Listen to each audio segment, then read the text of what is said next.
Hello, good evening, good morning, and good afternoon. My name is Faisal Tapayagiri. I am from Group 2 with my fellow groupmates, Jayung Yu, Sanchez Solo, Faisal Tafari, Gail Josh, and Muhammad Parerio on the topic of University Grading System 4.0 scale using letter grade A to F and percentage ranges. So enjoy the presentation. Okay, so was it important to program our grade scoring? So basically, many students at Institute Teknologi Bandung (ITB) are often reluctant to calculate their final grades throughout the semester. This reluctance mainly arises because each courses apply different and sometimes unclear grading calculation systems, making the process confusing and time consuming. As a result, students tend to postpone or avoid checking their academic standing and wait for the official results instead. So, for the grade distributions, there's a typical 4.0 scale system, converts percentage scores into letter grades, representing academic performance. So the grading system flows by input student percentage score, validate score range, convert percentage, and then make it into letter grade. After that, convert letter grade and make it into GPA value. And the final flow is the output of final grade and GPA. So the general description of the grading system is the university is commonly used a 4.0 GPA scale. Each letter grade A, B, C, D, E corresponds to a percentage range. There are differences of letter grade benchmark in each courses. For example, math. If you want to get an A in math, you have to at least get an 80 for the final score. It's all the same with physics. However, for the chemistry, you have to at least exceed the score of 75 to get an A. And the GPAs are used to evaluate overall academic standing.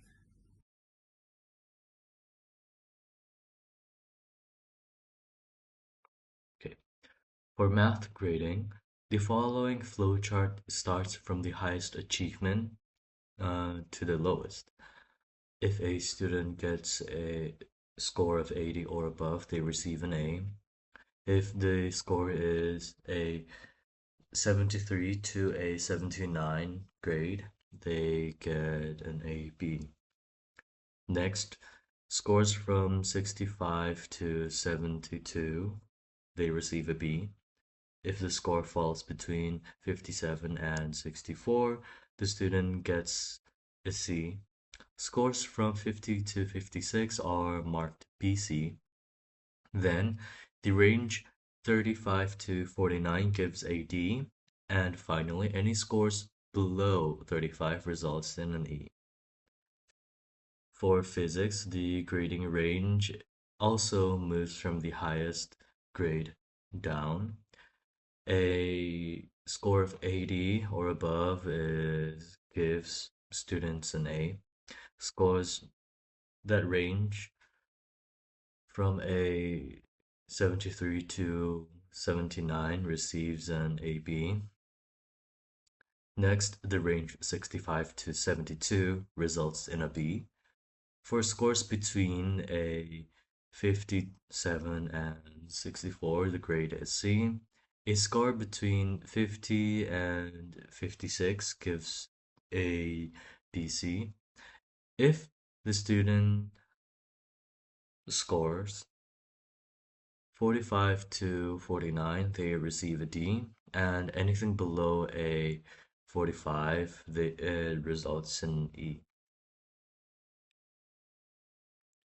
For chemistry, the grading system is slightly different depending on the faculty, but for our faculty, for chemistry grading, the highest grade is given a 75 and above, which is marked an A.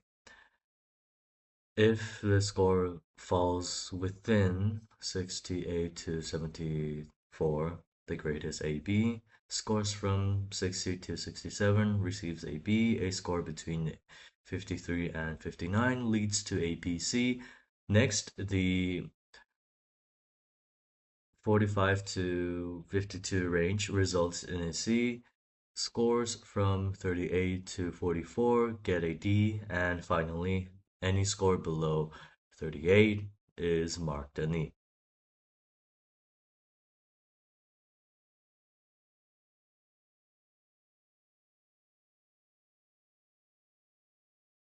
Okay.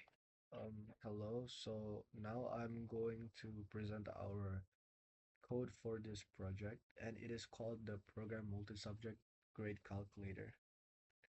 So this program begins execution at the very bottom of the script, specifically here, where it prints the select subject menu. The program asks the user to input a choice on on this line. We use a series of conditional statements starting at this line to check the input. If the user types 1, the program calls the math function. If 2, it calls physics, and if 3, it calls chemistry. If the user types anything else, the else block on this line will catch it and prints invalid choice to prevent the program from crashing. Okay, moving on. When the user selects math, hold up, here, marked by this function, the def keyword here is crucial because it will tell Python that all the indented code following this line belongs to a specific block named calculate math. Inside this block, we first collect the midterm and final exam scores, and using float to ensure the program treats them as decimal numbers for precise calculation. Okay, so a key feature of this function is how it handles quizzes. Instead of writing separate codes for every single quiz, we use a loop on line 22 for I in range num quizzes. This command tells the program to repeat the code inside it exactly as many times as the number of quizzes the student took. Um, the variable I acts as a counter that changes with every repetition.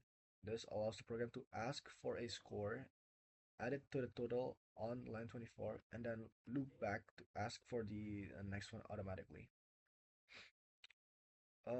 Next on the physics function works very similar to math, but uses a different formula on this line to calculate the final score based on this subject's specific weights. Chemistry function, wait, yeah, here it uses an if statement. Uh, introduces a unique feature, the remedial check. At the start of this function, if it asks if the user took the remedial exam, and later on this line, it uses an if statement to check the answer. If the answer was yes, it uses a special formula on this line where the remedial exam is worth 50% of the grade. If no, it uses the standard formula on this line. I guess that's all. Uh, Thank you for listening.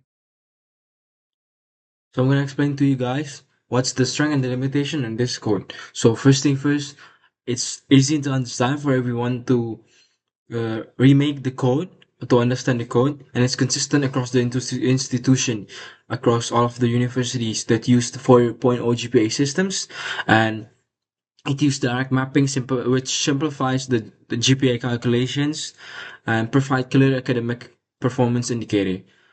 But there's also the limitation of it on how it doesn't capture the nuance in student learning, and there's small score differences that can shift a whole grade, like 0.1 or 0.1. And some universities may use a different kind of systems, like GPA systems, that may have different cutoffs in the code that we made. In conclusion, the 4.0 letter grading system is widely used due to its simplicity. It helps standardize academic evaluation, but it can be rigid. Despite limitations, it remains an effective and familiar framework for assessing academic performance. Okay, that's all for the presentation from Group 2. Thank you for listening and sorry for the misinterpretation. Thank you and goodbye.